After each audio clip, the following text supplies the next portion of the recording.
Hello and welcome to What It's Like to Live with a Classic Mini, July 2021.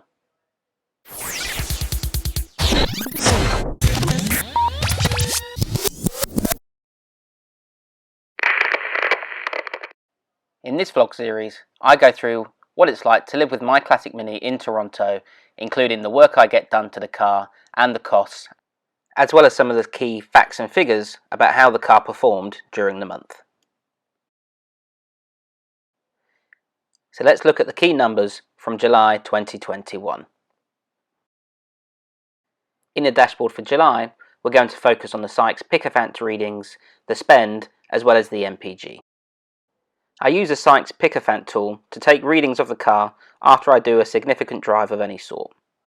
And you can see I did 3 main runs in the car in July, and you can see that really there's only one measure or one variable that I'm not happy with, which is the idle switch. Now I'd really like to get to the bottom of why when the idle switch is on, the car runs lumpier than when it does when it's off. So if anyone has any ideas on what it could possibly be, I'd like to hear about the reasons why. The spend for July 2021 was very acceptable, as I spent nothing on the car. I instead managed to get out and use it as often as I possibly could. Looking at the cumulative spend, I've still spent $7,800 or £4,800, and as I said, spent nothing in July. The average of how much I spend on the car is about $90 or £55, which isn't bad for a classic car. You can see by the mean average that there can be quite a variable spend. Looking at the distance travelled and the MPGs, you can see that I had a bit of a bumper month this month in terms of distance. I used the cars for 2 significant journeys, 1 to a golf course and 2 for Forks of the Credit Road, which is coming up.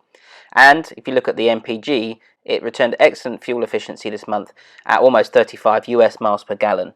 Looking at a 12-month average, you can see that it's running at almost 29 US miles per gallon or 35 UK miles per gallon, or using 8.1 litres per 100 kilometres travelled. As I said, I went to the golf course this month, and what better opportunity to use a roof rack in the car, so I loaded the golf clubs on the top and off I went. I got lots of great thumbs up on the way. People really enjoyed seeing the Mini out on the road, especially with a set of golf clubs on the roof. I also use the car for weekend errands, and as you can see, I never have a problem getting the Mini into a car parking spot. One of the big things I did this month, I gave the car its annual waxing. That should hopefully protect the paintwork for another 12 months. As I'm not originally from Toronto, I really like to go and see the sights that are around it. So this month, I went to the Forks of the Credit Road, which is known for being a nice twisty-turny, great driving road. In this section of the vlog, I'm going to show you some footage of me driving along the Forks of the Credit Road and also tell you some interesting things that I discovered. First of all, the speed limit. The speed limit is a strict 50 kilometers an hour or 30 miles per hour roughly, and as a result it does detract somewhat from what is an awesome road. As a relatively modern country, some of the roads can be rather straight, but at least on the Forks of the Credit Drive, where they are straight, they go up and down, which only adds to the fun of driving along this road. It's about an hour outside of Toronto, or North Toronto at least, and I didn't take any of the major highways or the 401, instead taking the back roads. The speed controls, there are definite speed controls where you have to be very careful to drive through. I think they intentionally try to make the road a little bit narrower so that you need to slow down for them. Of course, this isn't a problem in the Mini.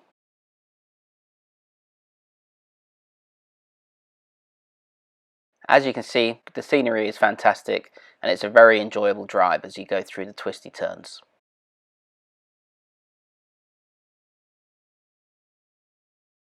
As I've explained in other vlogs, some of the roads in Ontario are pretty shocking and in poor condition.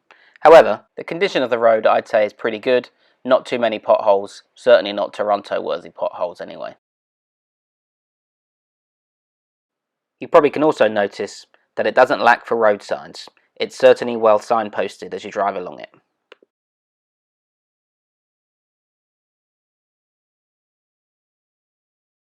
You can see there's some great twists and turns. This makes the road really fun to drive. Lots of gear changes, lots of accelerations out of the corners. which, with the speed limit being at 50 kilometers per hour, is really where you can maximise your fun.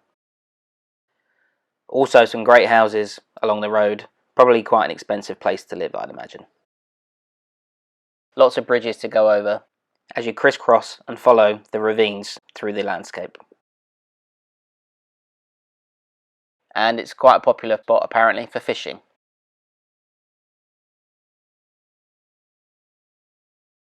What it's famous for really is the hairpin turn, which is coming up now, and this is a great little hairpin turn, very reminiscent of what you'd see maybe in the Alps in Europe, and reminded me of the Italian job. It was awesome.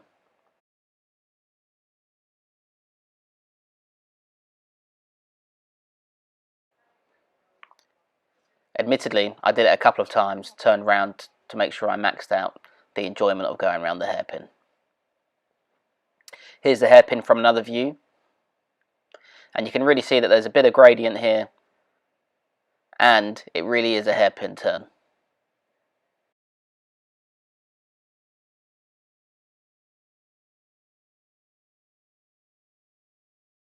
And as I said, there are some great ravines. I think there's some skiing that you can do around here as well. I think I saw some ski slopes, obviously in the winter. You can see the traffic is very light, but there are the occasional road users. And what I thought was also really cool is lots of friendly bikers. If I did see traffic, which wasn't a lot, I'd often see bikers, and they were always appreciative of the Mini.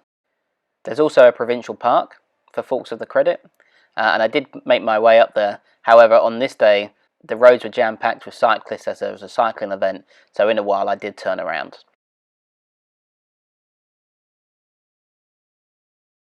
Before I got to the cycling event, I was still able to enjoy that real UK B-road feel with some great twisty turns.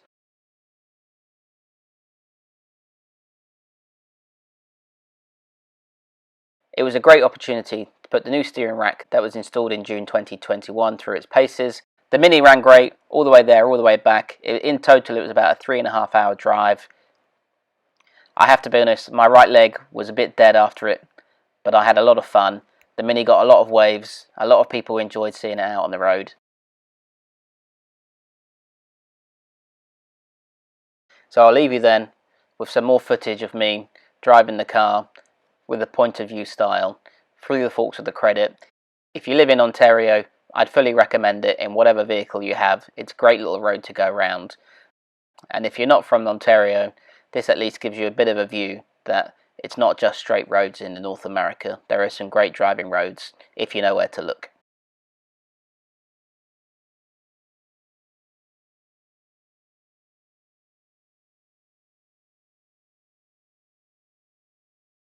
Thanks very much and see you next time.